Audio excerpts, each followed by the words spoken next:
Alors moi, il me semble qu'aujourd'hui, ce qui était le plus intéressant, ça a été de mener des groupes de travail avec des collaborateurs qui ont été sensibles au sujet, puisque nous avons réalisé le baromètre cancer at work, et donc certains collaborateurs se sont manifestés donc, pour travailler sur le sujet. Et là, donc, nous avons eu de belles remontées, ça nous a pu mettre en évidence des manquements qu'on a pu corriger grâce à, par exemple, un livret sur le retour de la longue maladie. Ça a été très très riche, très humain et une belle expérience. L'action qui me paraît vraiment importante, c'est les guides que nous avons pu établir en fonction de différents profils, que l'on soit malade, aidant ou manager, même ayant une personne dans son équipe qui est touchée par la maladie. Et donc c'est mettre à disposition l'information rapidement, facilement, avec des liens hypertextes qui vous emmènent sur des guides qui sont très pratiques. Et ça a d'ailleurs mis en lumière, par exemple, le don de jours pour quelqu'un qui n'a plus de jours de congé et qui doit accompagner un de ses proches. On a fait appel à un élan de solidarité dans l'entreprise et c'est formidable ce que ça a pu enclencher, puisqu'on a eu pas mal de gens qui ont proposé des jours de leur congé pour les donner à un de leurs collègues. Donc ça met en lumière des actions encore plus fortes. L'action dont nous sommes le plus fiers, c'est la réalisation d'ateliers de co-construction avec des collaborateurs qui ont résulté dans des guides pratiques pour les collaborateurs, faits par des collaborateurs pour leur détailler les ressources, mais aussi les aider à la reprise au travail. C'est une belle reconnaissance du travail mené pour l'inclusion de la maladie au travail. Une des actions dont je suis la plus fière, c'est la mise en place de la box des attentions. En effet, chaque personne de la Banque Populaire du Sud qui rentre après une absence longue durée a sur son poste de travail un coffret cadeau de bienvenue avec un mot signé par la directrice des ressources humaines.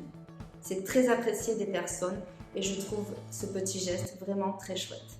On a mis en place effectivement des conférences de sensibilisation ouvertes à tous et on a également mis en place des formations pour les acteurs clés, les managers, les RH, les élus du personnel, mais aussi et surtout pour les proches aidants, ce qui leur permet de construire leur boîte à outils pour les aider ensuite dans leur situation.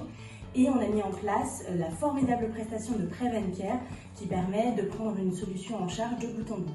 Ce sont toutes les petites attentions que nous avons auprès de nos collègues malades. Nous envoyons des bouquets, des box douceurs et des chocolats et ils sont extrêmement touchés. Je dirais notre accompagnement des collaborateurs et des collaboratrices qui peuvent et qui veulent continuer à travailler pendant leur parcours de soins.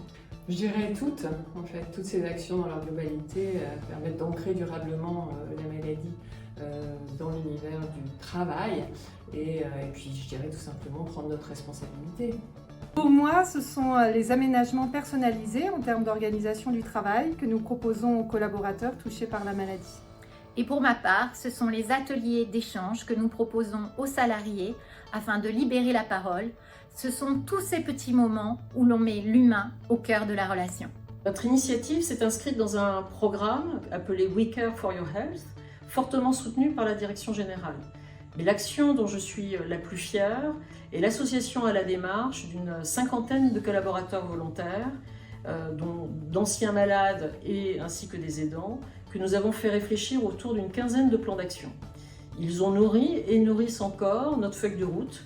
Ils sont d'incroyables vecteurs de changement de la culture, mais aussi des comportements managériaux, et donnent la nécessaire visibilité aux malades et aux aidants au sein de l'entreprise. Tous les dispositifs que nous avons mis en place et qui permettent de concilier maladie et travail sont une fierté. Je pense particulièrement à la mise en place d'une équipe dédiée qui accompagne individuellement les personnes concernées dans leur maintien dans l'emploi. Je pense également au déploiement de la plateforme Alex en février 2022 que nous avons voulu accessible à tous. Que l'on soit concerné ou non, directement ou indirectement, finalement cette plateforme est là pour donner du conseil, sensibiliser, trouver de l'information utile et concrète, quelles que soient les situations. Chez GSK, nous avons plusieurs projets de mise en place, mais peut-être je citerai la librairie pour les patients. En effet, nous avons mis en place une librairie bibliothèque et une librairie digitale qui rassemble toutes les brochures d'information qui permettent de mieux s'informer, de mieux accompagner les proches dans leur maladie. Et ceci est à disposition de tous nos collaborateurs, 3500 collaborateurs, à Rueil, sur le terrain, sur nos 3 sites de production, à Évreux, à Mayenne et à Saint-Amand. C'est quelque chose qui aide beaucoup chacune et chacun dans leur quotidien de manière discrète, mais tout en remettant à disposition de tous la bonne information basée sur ce qui est scientifiquement démontré. Pour une petite structure, chaque absence peut avoir des répercussions directes sur notre travail au quotidien. Chez VMS France, nous sommes fiers d'avoir su mettre en place une organisation de travail collaborative permettant de soutenir nos collaborateurs en difficulté.